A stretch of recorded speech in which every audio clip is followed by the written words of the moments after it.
like to thank the organizer, and especially Philippe and the committee and Karina and everyone else for giving me the opportunity to present our recent work and to be here in this, for me, very exciting meeting.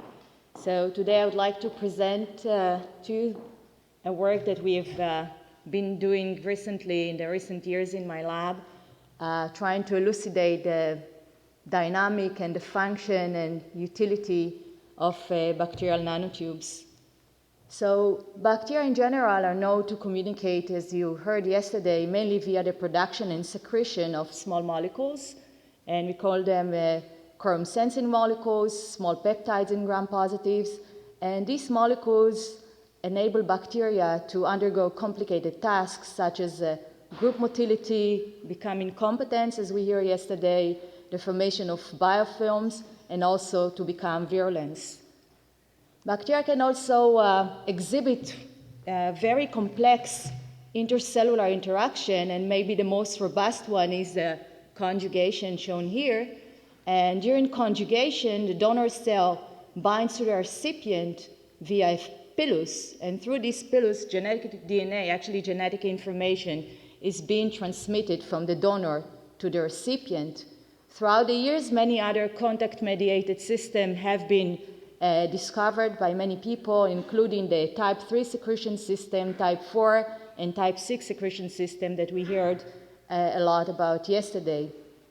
And in the recent years, my lab has added another type of bacterial communication, which we think is important when the cells are growing in proximity, and these are the intercellular nanotubes.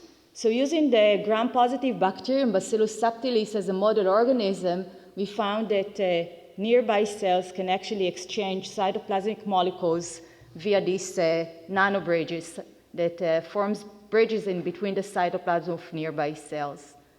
So actually this study started from a simple experiment which we couldn't figure out the results of it, and whenever we were incubating cells that are producing GFP just, in the cytoplasm without any function of the GFP. We incubate them nearby cells that do not have any GFP in their cytoplasm. We keep seeing the same phenomena again and again and again, that the cells that were unlabeled start to acquire a weak fluorescent signal over time. And this fluorescent signal was increased as time progressed. So here is an example of such an experiment. So you can see here Bacillus subtilis grows in chains. So these are not like giant cells. These are actually chains of cells. You can see the GFP plus and the GFP minus cells. And as time progresses, we could start seeing that GFP minus cells that were lying in proximity to the GFP plus cells acquire this weak fluorescent signal. Here you can see that at higher magnification, after co-incubation of the two strains side by side, you can see that there are cells that were not labeled originally, but they acquire these weak fluorescent signals, while the cells that were unlabeled and were away from the labeled one did not. This result was, we could see it again and again and again, and that was very intriguing for us, and we could not really understand. And then we tested an array of molecules, for example, we looked at small molecules, and we took advantage of a molecule that is called calcin AM. Calcin AM is hydrophobic enough to traverse the plasma membrane. However, within the cytoplasm, it becomes caged. It is being cleaved by an endogenous esterase. It becomes hydrophilic, and now it is caged within the cytoplasm. And these labeled molecules cannot be released from the cells. So when we took cells and labeled half of the population, then we washed them and incubate them with non-labeled population. Initially, we could see a clear separation between the labeled and the non-labeled cells. However, after 15 minutes, we could see that the non-labeled one start to acquire this weak fluorescent signal, and after 30 minutes, almost all the cells in the field acquired a weak fluorescent signal, while the cells that were originally labeled lost it. And I'll tell you that if we're doing that at higher OD, for example, so this phenomena occur much more rapidly, so it really depends on the density of the cell. This suggested to us that actually cytoplasmic molecules can be exchanged between nearby cells. I would like to tell you that now we can even visualize this phenomena with high-resolution microscopy via PALM, photoactivatable localization microscopy, and we can actually detect the transfer of single molecules from one cell to another. And this is very exciting for us because now we can measure the rate and the efficiency of this molecular exchange at the single molecule level. So from this experiment and others, it appears that cytoplasmic molecules can be exchanged among neighboring cells. And our next question, how can we explain that? Can we observe any physical connection between the cells? Is there any apparatus that can facilitate this molecular exchange?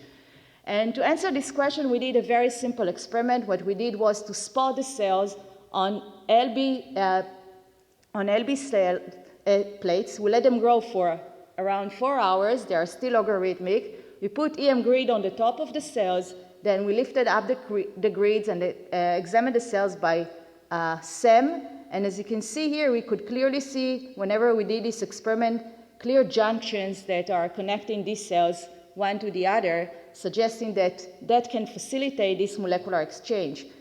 And we term these structures nanotubes by analogy to their eukaryotic counterparts. The size of the tube was variable and depended on the distance between the cells. In general, the length did not exceed 1 micron, and the width was between 30 to 80 nanometer, according to this measurement. I'll get to that more later in my talk. So we next had to show that at least some evidence that these bridges facilitate molecular exchange. And in order to answer this question, what we did was to take GFP plus and GFP minus cells to make thin section, but to really fix the cells very, very gently in order not to lose the tubes as well as the immunogenicity of the protein. And when we did this experiment, we can clearly see molecules of GFP. This is with anti-GFP, gold label anti-GFP. You could see clearly GFP molecules that were localized into the bridges in between the cells, suggesting that this nanotube or these bridges can provide a path for molecular exchange. Later in my talk, I will strengthen this point by showing you mutant that actually combine these two phenotypes of nanotube formation and molecular exchange. So far I showed you some evidence about fluorescence protein, fluorescence molecules. Who really cares about them? What is really important, how this nanotube can affect the physiology of the cells in a community. And what we did was to see if this is something that can affect, for example, molecular exchange by acquisition of antibiotic resistance, which is one of the major phenomena that we struggle with pathogenic bacteria, for example. So we had the following idea. If we'll take a strain that is chloramphenicol resistant and mix it with cells which are lincomycin resistant, maybe the formation of tube of bridges in between these two cells would yield a population which is transiently, not permanently, but transiently resistant to both antibiotics, and that will be not a genetic acquisition. And to test this, we did it with a series of antibiotics, not just these two, but I'm showing you this experiment, which are also simple, but made us really happy because the results was very strong. So when we take wild-type cells and we take the two parental strain and a mixture of both, we spot them on LB. We don't expose them to any antibiotic. We let them grow for a while. Then we replica plated them on selective plate. And we use replica plating because we didn't really expect the growth of a colony, because it should be alone of the cells that acquire this temporal resistance to antibiotics. And when we did this experiment, indeed, only the mixed population was able to grow on the double selective plate, suggesting that they acquire the resistance from their neighbors, or because both of them could make this protein, the population is becoming resistant to both antibiotics. So now we had to check that this is not a genetic mutation, and this is just a phenotypic acquisition, a temporal acquisition. So we took these cells that grew on the double selective plate. We strict them on LB plates without, again, any selective marker. And then we tested these colonies that we obtained on LB plates to see if they if they are genetically resistant, to which antibiotic they are genetically resistant. And we could see that each time when we did this experiment and we assayed thousands of colonies, anytime they were either chloramphenicol resistant or lincomycin resistant, but never both.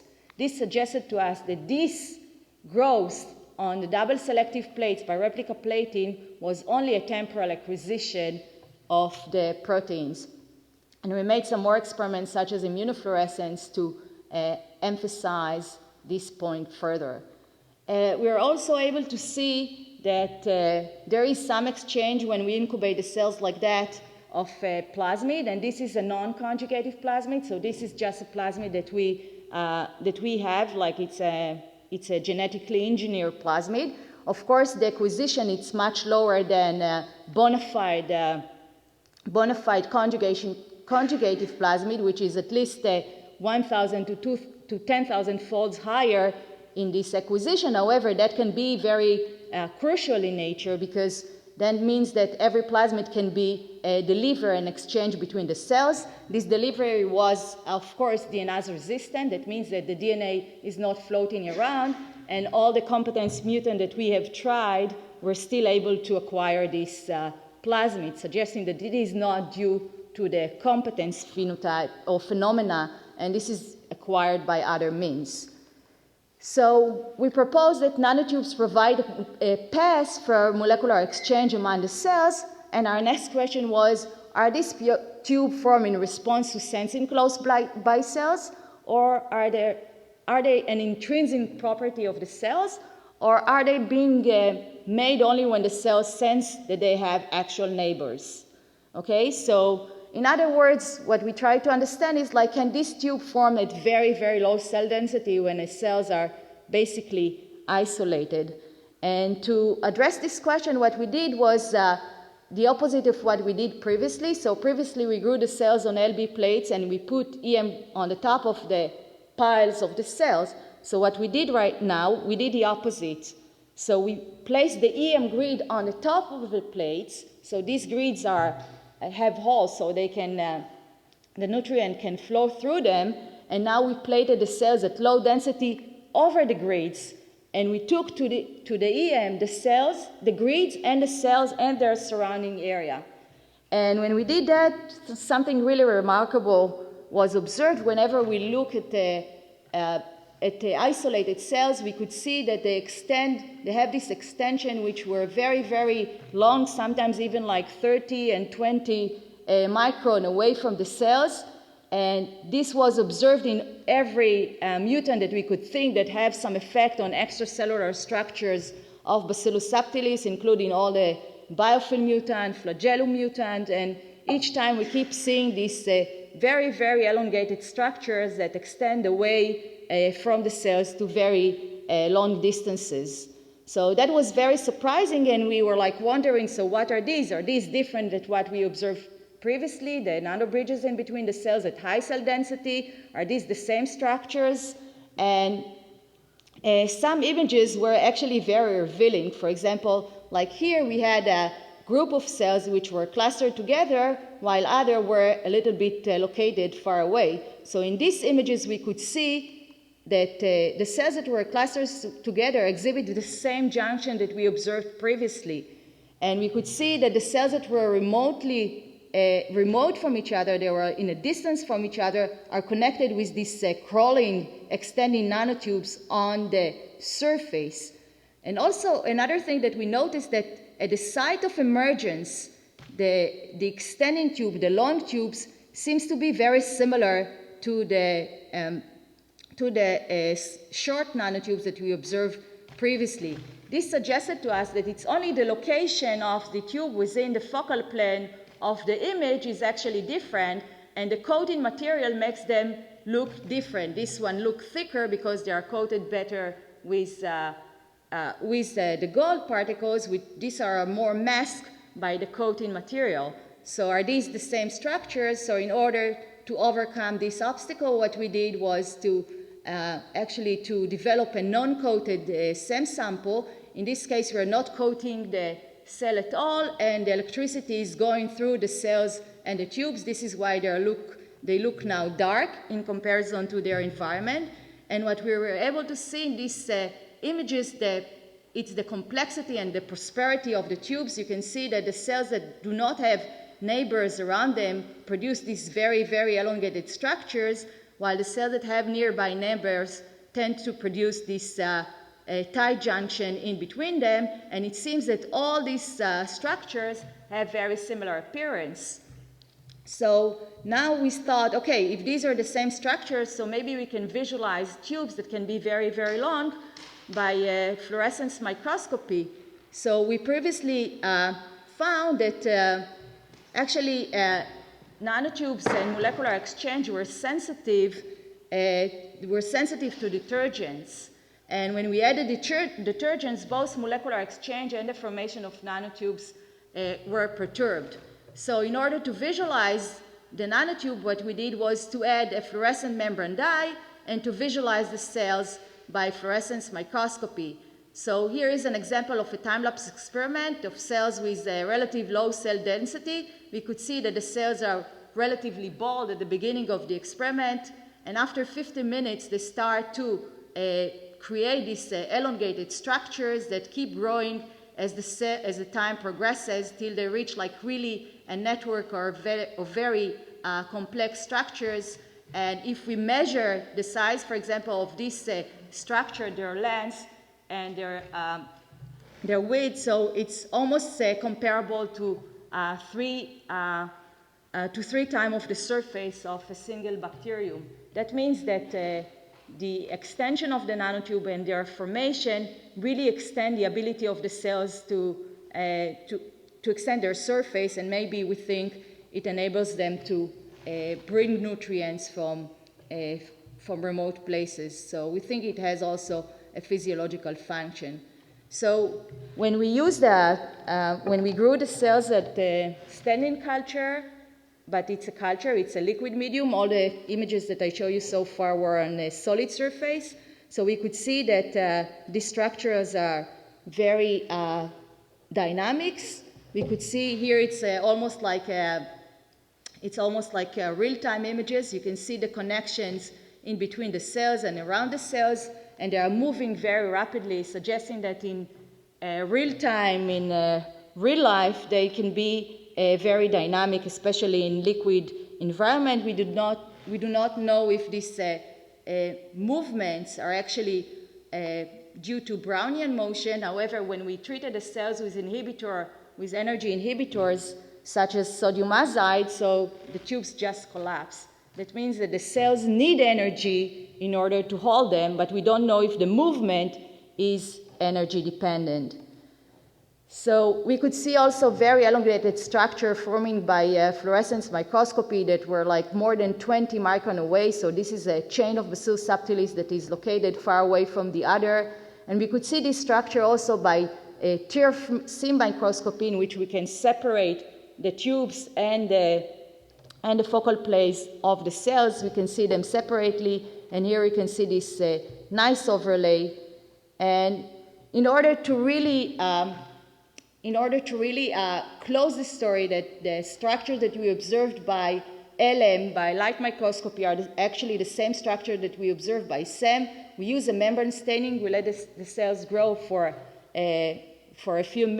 like half an hour. When we see this structure, we fix the cells, and we look at the same region by correlative SEM microscopy, and we can see, I think that you can appreciate from these images that this structure resemble each other, and we can even take it to a triple correlative microscopy. You can see the structure by membrane staining. You can see similar structure by non-coated SEM images, and also by AFM.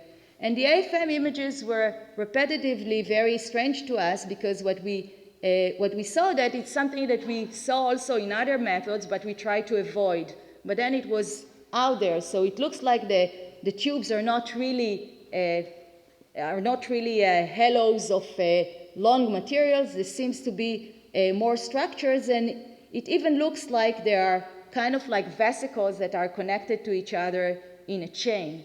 And this suggested to us that either there are vesicles that are connected in a chain, or maybe there are just segments of membranes that have the same lumen.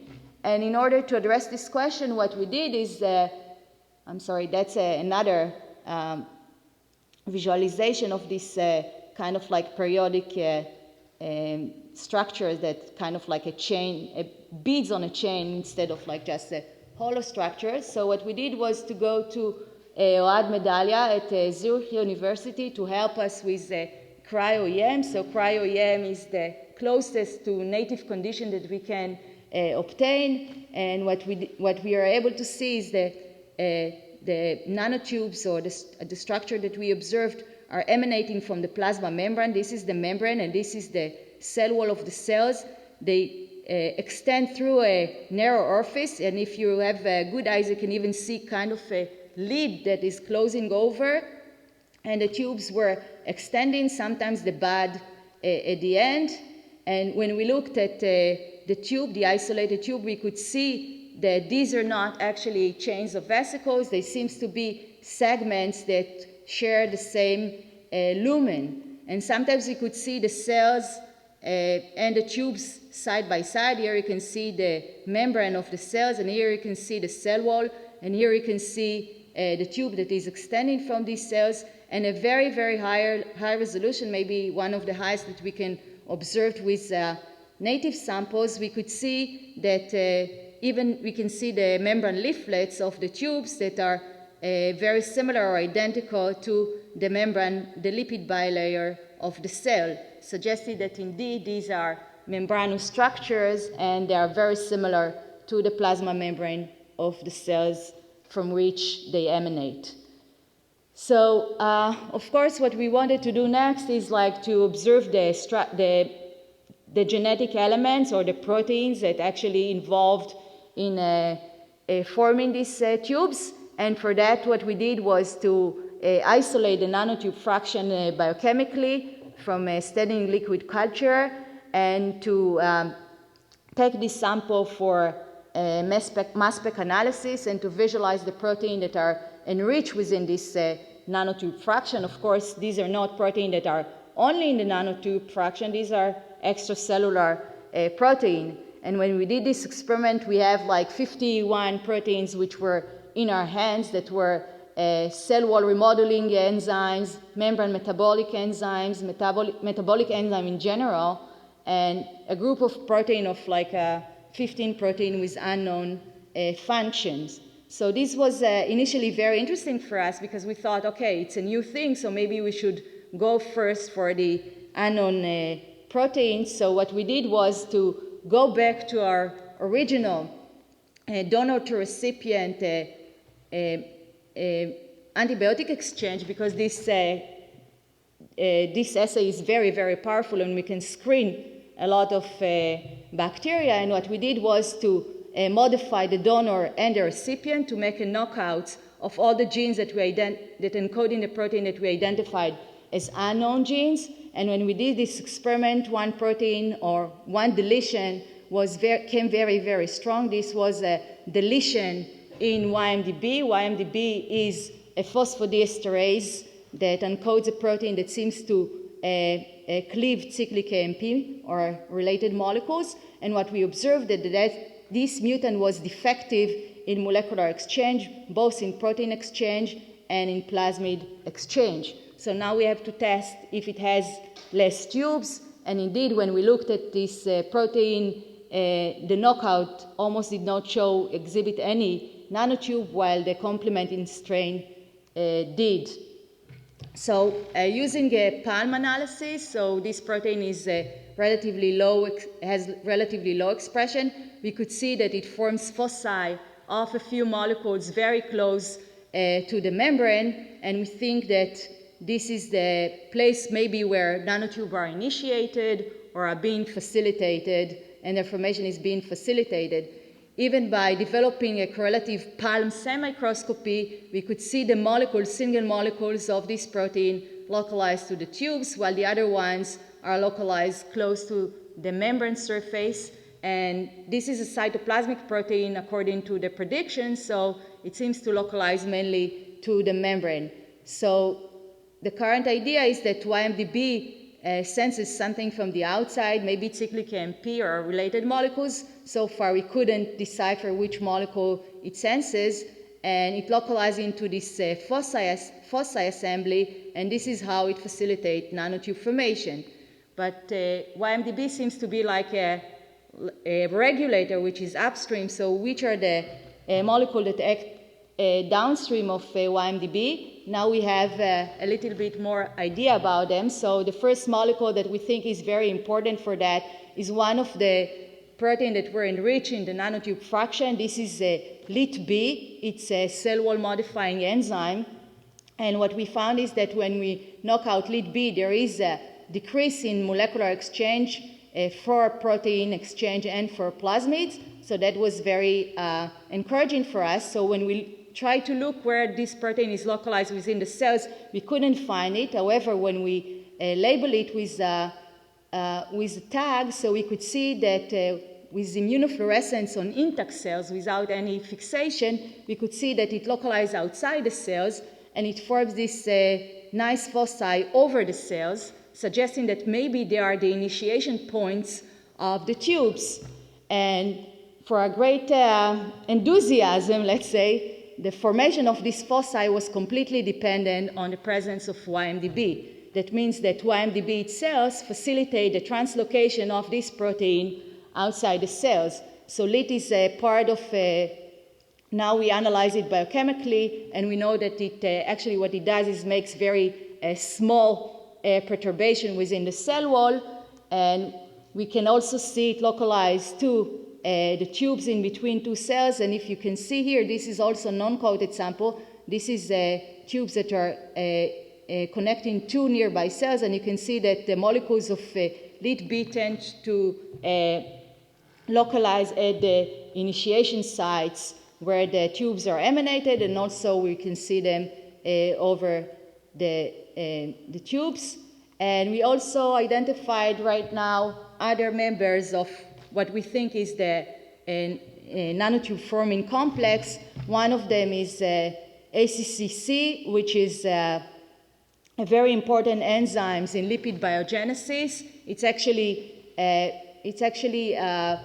catalyzes maybe the limiting step in lipid biosynthesis. So we found that ACCC actually physically interacts with YMDB, with co-immunoprecipitation.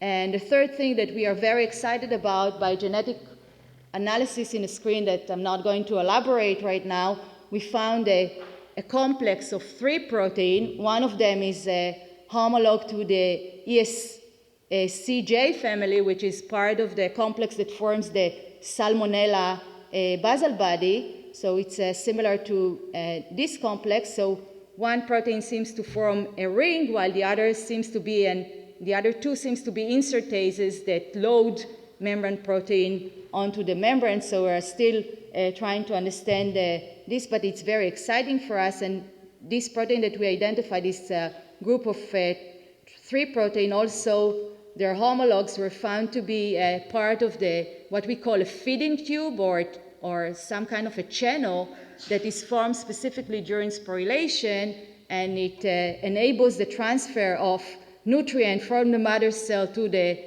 phosphors during sporulation. So it seems that these proteins have similar function. A group of protein is functioning during sporulation when the spore is developing, while the other one is functioning during vegetative growth. So we are very excited about that because it seems to be like part of the basal body or the structure of the tubes and the biogenesis of the tubes.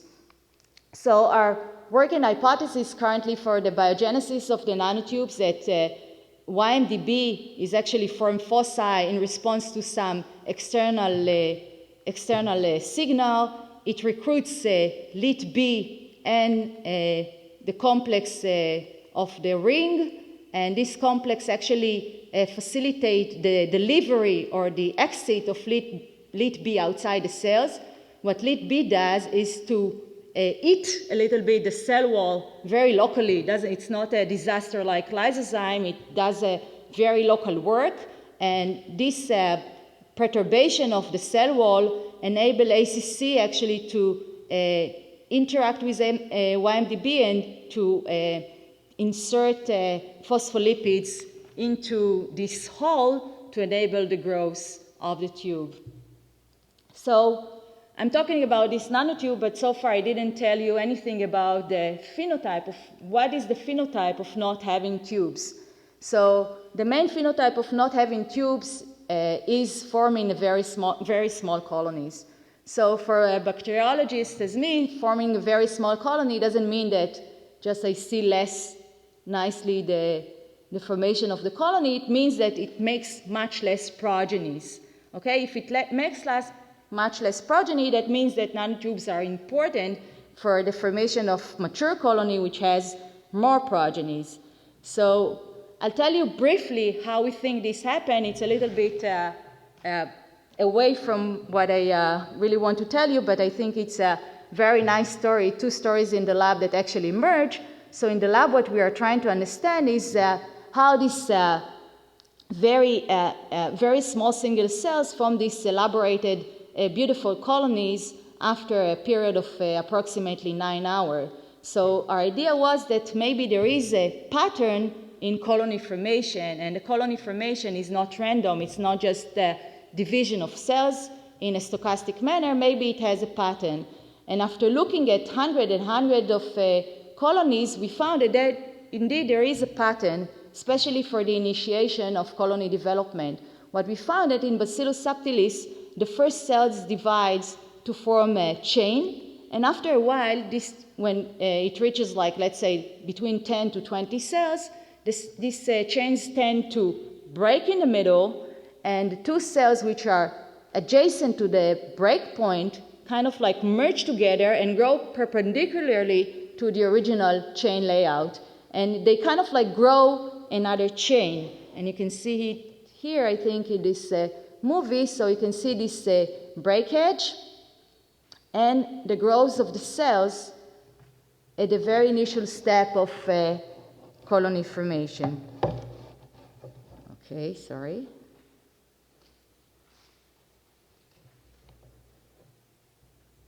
So at the end of this very initial step of colony development, we are ending with a double chain Y-arm. That means that it has 2 chains, and we have single chain Y-arm that extend away from the center to relatively long distance. And this is where the original progenitor cell was located.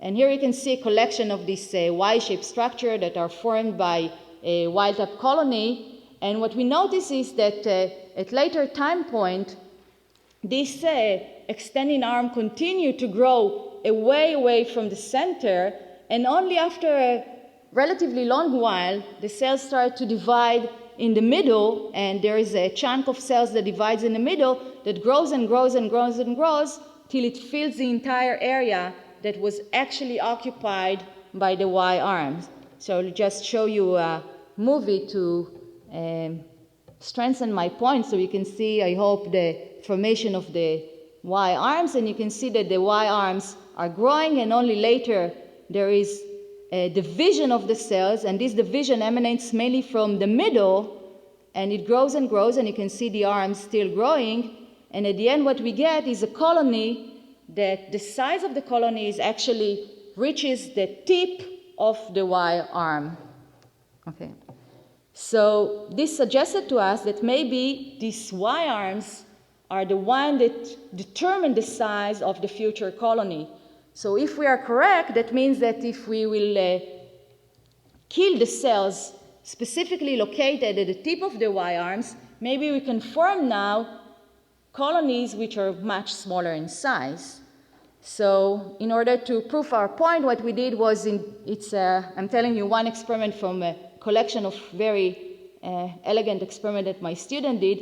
So what we did was to burn the cells located at the tip of the arms, and what we found that whenever we did that, we actually limit the extension of the colony, and we formed like very, very small colony, which were limited by the extent of the Y-arms. And here you can see just a nearby colony that was developed without this burning.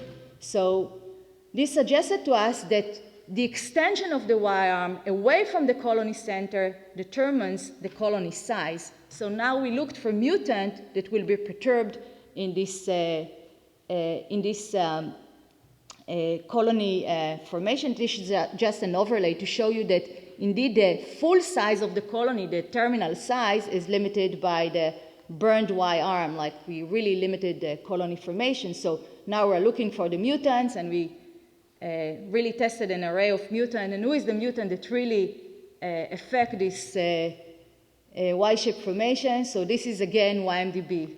So this is why I told you all these stories. So YMDB itself is the one that cannot form, is the only mutant that we have right now that cannot form this very nice extending arm. And instead, like we looked at hundreds of colonies of this mutant, they cannot form any extension, and instead they are falling on the top of each other without any real organization.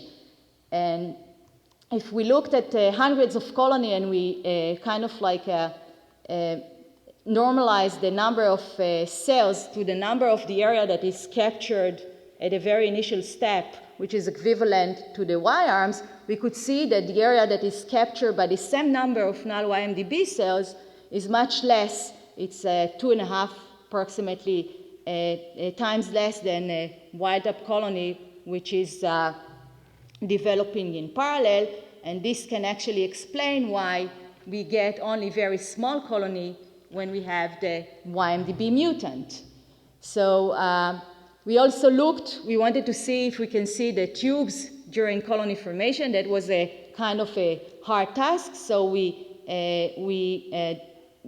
when we could see, again, the formation of the Y shape, we took the same samples to SEM with correlative microscopy, and indeed it was harder to see because they are a little bit buried in the agar. This is a solid surface, but we could see the structure that are being formed in between the Y-arm and even at longer distances, and we could not see this structure formed by the YMDB mutant, which cannot form the Y-arm. And these results actually suggested to us that the phenotype of having less progeny is because of YMDB, and YMDB actually builds the infrastructure. It enables the cells to go away from the colony center to occupy a large area, and within this infrastructure also it forms the tubes that enable this chain to connect with each other to form the mature colony. So this is as for the Bacillus subtilis. So our next question was, are these tubes actually involved in interspecies interaction? And that's kind of like the to fit also to the aim of this meeting. So our nanotubes can actually affect the interaction of Bacillus subtilis with other species. So we have a collection in the lab that we isolated some natural isolates from the mountains of Jerusalem, and we have many bacilli species in the lab that were isolated from nature, and we kind of like study their interaction. And one of the major observations that we have is that Bacillus subtilis, or even our B subtilis lab strains, although it's very small, is able to kill the very big megatherium, which is almost 4 times as much as the Bacillus subtilis. So the size is not really very important in this war zone. So if we look by time-lapse microscopy, we can see that the wild megatherium is able to grow very nicely under the microscope. However, when we add the green labeled Bacillus subtilis, we can see that after a while the Bacillus subtilis occupied the majority of the space and actually inhibits the growth of the Bacillus megatherium. And that can also be seen by colony-forming units. So after 2 hours, there are no colony of Bacillus megatherium. Bacillus subtilis completely overcomes the culture or the solid surface. And this does not happen when we introduce a barrier. So it's a contact-dependent inhibition. So that means that the killing effect of Bacillus subtilis over the megatherium is mediated by contact. So that actually was exciting for us. So we survey an array of toxin-antitoxin modules that are known in Bacillus subtilis, and we found a toxin that is called WAP-A, that it's actually a tRNase, it cleaves tRNases, and we found that if we knock out these genes, so Bacillus subtilis no longer able to conquer the entire area for itself, so it now is limited and it cannot kill the Bacillus megatherium and they grow together. And what was the nicest thing that we found is that WAP-A is actually not being delivered when we knock out YMDB. So when we knock out YMDB, that means that these Bacillus subtilis strains cannot make the tubes. It cannot make the tubes. It cannot kill the other bacterium, and we get completely two strains that are growing together side by side, very similar to the strains that is growing with the membrane barrier. That means that in order to deliver the WAP-A toxin into Bacillus megatherium, Bacillus subtilis needs to make the nanotubes by the utilization of YMDB. So we also are able to see this very elongated structure that are forming between Bacillus subtilis and Bacillus megatherium. And here sometimes we could see a group of Bacillus subtilis that is attacking, it looks like an attack, on the megatherium. And we're also able, that's very nice, I think, we are able to see the lit B that is produced specifically by the Bacillus subtilis. And we can see tubes that are covered by lit B, and we can see even the formation of lit B. We can see even the concentration of the lit B protein itself over the megatherium. This megatherium doesn't make the lit B, so it must arrive from Bacillus subtilis. And that suggested to us that maybe the lit protein, the one that makes holes in the cell wall, can act in an interspecies manner, and maybe there is an array of different lit proteins that each one of them is being delivered to a different species, or maybe all of them, in order to make the hole in the recipient cells to knock on its door and to connect. So far I showed you that Bacillus subtilis is able to deliver via the tubes the toxin, in this case is WAP-A. Our next question was, can it actually extract also nutrient? Can it actually extract also nutrient from the recipient? So what we did was to label the Bacillus subtilis with azido-homoalanine, which is an analog of a methionine. So this analog of a methionine can enter to the protein of the Bacillus subtilis, especially when it's a methionine auxotroph. So in this way, we can label basically all the protein of Bacillus subtilis, and then when we incubate Bacillus subtilis with azido-homoalanine instead of methionine, we can see that it labels very well. However, when we incubate the Bacillus megatherium with this azido-homoalanine, it's not being labeled. And the reason for that is because it makes its own methionine, so it doesn't need the azido-homoalanine, which is much less favored amino acid. So what was really interesting is that when we grow them together in the presence of azido-homoalanine, the Bacillus subtilis does not take the azido-homoalanine. That means that it has a way to recruit the real methionine from the Bacillus megatherium and to use it for its own purposes. Hope that was clear. But maybe the nicest result that we obtained that is like when you use a Bacillus subtilis, which is methionine defective and YMDB defective, that means that it cannot form the tubes, and you grow them together with Bacillus megatherium, so it's no longer able to extract the nutrient, or at least by the at least for these amino acids, to extract nutrients from its opponent, and in this case, it is taking the azido-homoalanine, which is less favorable from the medium.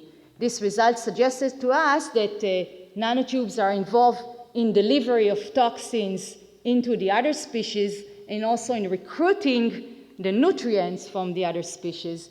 And this recruitment of nutrient is not dependent on the toxic effect. That means that it can extract the nutrient also in the absence of WAP-A. And currently what we're doing in the lab is a project that we are very excited about. It's like we are creating multi-species communities. We are labeling, for example, Bacillus subtilis with azido-homoalanine or other heavy isotopes. And we are growing this population of labeled and non-labeled cells together. Then we found a way to eliminate specifically one population, mainly with phage proteins. So we purified phage protein in order to do that, and we are being left with the non-labeled population, and we can extract its molecules, and we can identify the protein that are being exchanged or being delivered to the recipient. And this way we are hoping to understand which protein are being delivered from one species to another. And I can just tell you some preliminary data that we have specific protein that are being delivered right now from Bacillus subtilis to Bacillus megatherium, and they are delivered in a YMDB-dependent manner. So this is extremely exciting for us and for, I hope, for the future experiments to come. So I just would like to mention that there are other reports of molecular exchange in interspecies communities, such as E. coli and Acinetobacter, and even between gram-positive as negative. In these cases, these tubes are being formed in response to nutrient limitation, and they show also the delivery of proteins such as GFP and cherry in between the strains upon starvation. In Bacillus, it doesn't seem to correlate with starvation condition. And so what I really wanted to tell you today is that nanotubes provide a route for intercellular molecular exchange among different species and between the same cells of the same species. And they have two general modes, intercellular connecting tubes and extending tube at low cell density, and that YMDB is required for proper colony construction, and the nanotubes are responsible for the infrastructure of the colony. Some of the data that I mentioned today were in this paper, and some of them are not published yet. Last but not least, I would like to thank the people who did the work. So Janandra Dubai, which is now in Philippe's lab, was initiating this nanotube project with me when I still was working in a lab, and Ganesh Mohan Mali later on isolated the nanotube fraction and deciphered some of the components, which now this project is being continued by Amit and by Ofer, and Gidon, which is a very remarkable PhD student, did all the work with the colony that I showed you just a bit of it. I also would like to thank Ohad and Eilon from Ohad for the cryo-EM, of course, and Eilon for helping us with the palm, and Alex, which is now in Pasteur, also for fruitful discussion. Thank you for your attention. I'll take any questions.